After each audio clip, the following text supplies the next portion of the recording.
오늘 읽은 요한계시록 6장부터 이 요한계시록의 이제 본론이 시작된다고 할 수 있습니다. 지난 주간에 묵상한 5장에서 어린 양 예수님만이 이 일곱 도장으로 봉인된 두루마리 책을 열어서 속히 일어날 일을 보여주시고 또 이루실 수 있다라고 하였습니다. 오늘 읽은 6장에서 예수님은 그 두루마리를 봉인한 그 7도장을 하나씩 떼면서 앞으로 일어날 일들을 이제 환상으로 보여주십니다. 그리고 그 7인을 다 떼고 나면 이제 7나팔을 가진 천사가 등장합니다. 그리고 그 나팔을 하나씩 불 때마다 앞으로 일어날 일이 계시됩니다. 그 후에는 7대접을 가진 천사가 등장하고 그 대접을 하나씩 이제 쏟아 붓습니다. 이제 그때마다 또 새로운 일들이 일어날 것을 계시합니다. 이 세 가지 7인, 7나팔, 7대접이 계속 등장하는데 7인 재앙, 7나팔 재앙, 7대접 재앙 이렇게 부르기도 합니다. 그런 재앙으로서 당시 교회를 박해하는 악한 세력을 심판하십니다. 그리고 마지막으로 이제 새 하늘과 새 땅이 이루어질 것이라는 환상을 보여주십니다.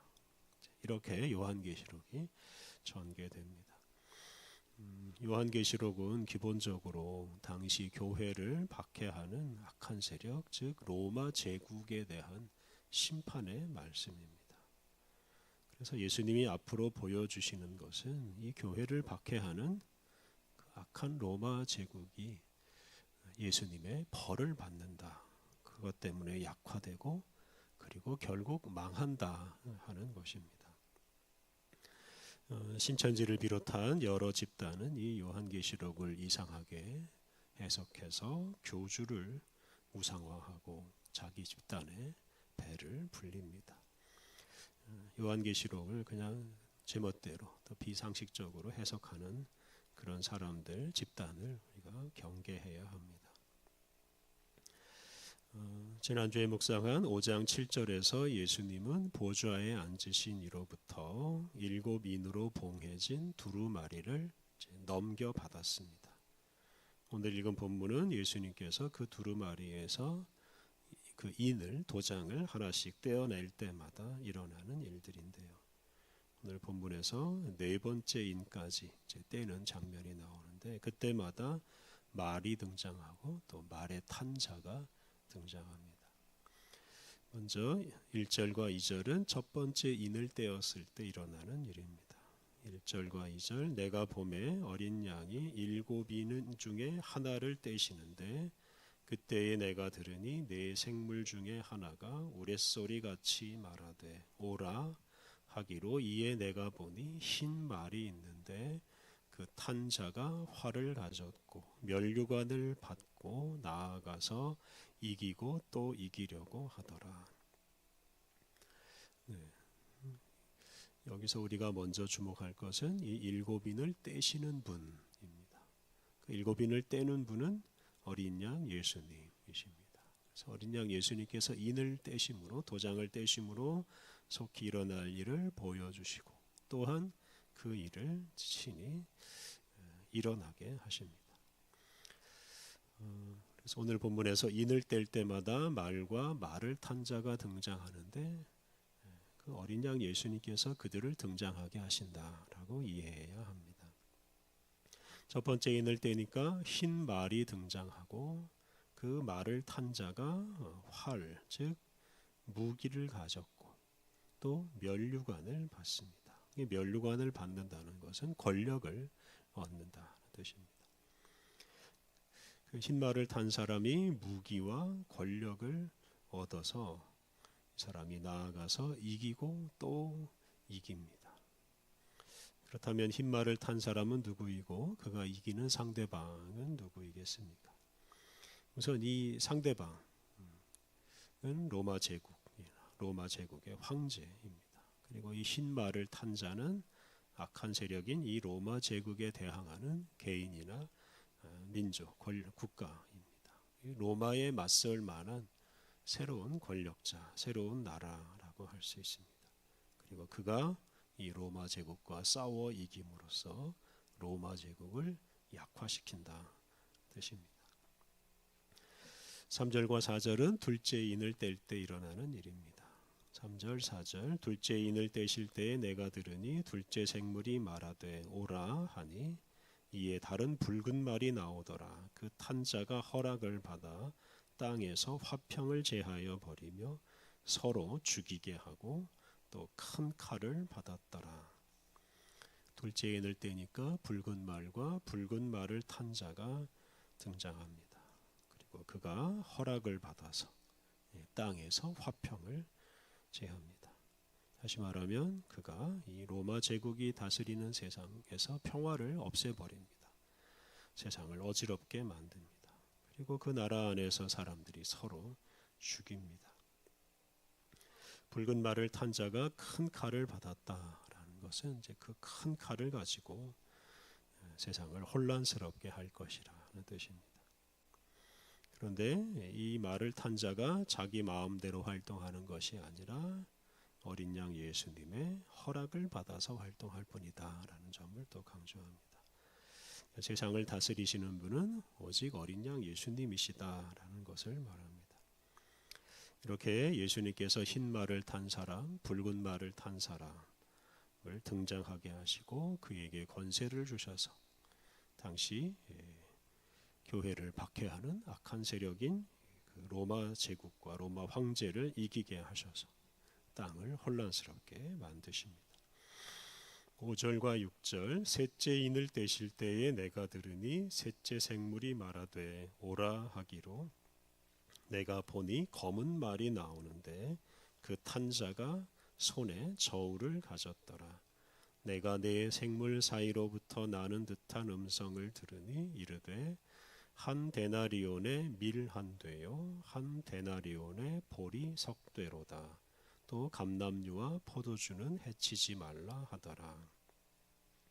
세 번째 인을 떼니까 검은 말과 검은 말을 탄 사람이 등장하였습니다.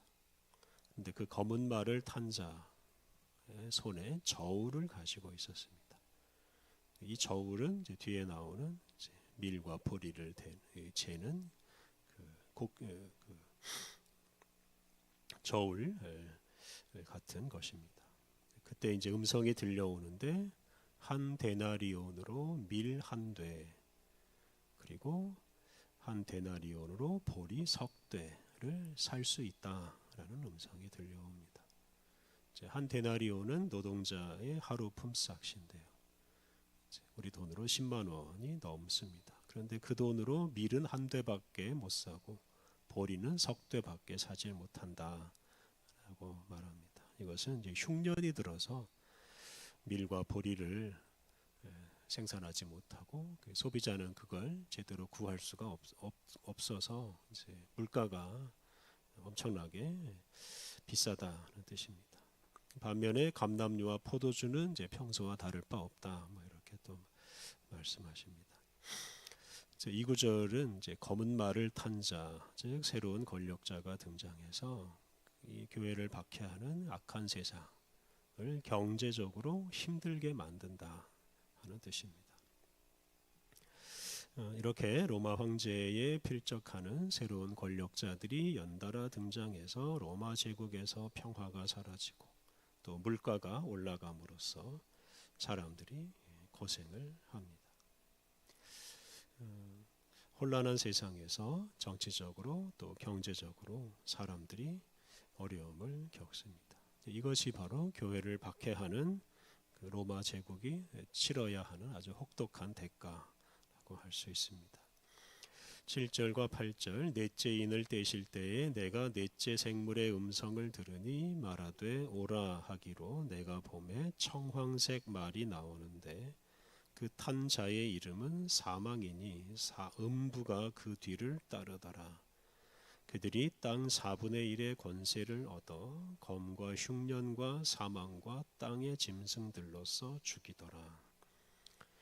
네 번째 도장을 떼니까 이제 더 강력한 권력자가 또 등장합니다. 청황색 말과 그 말을 탄 자가 등장하는데요.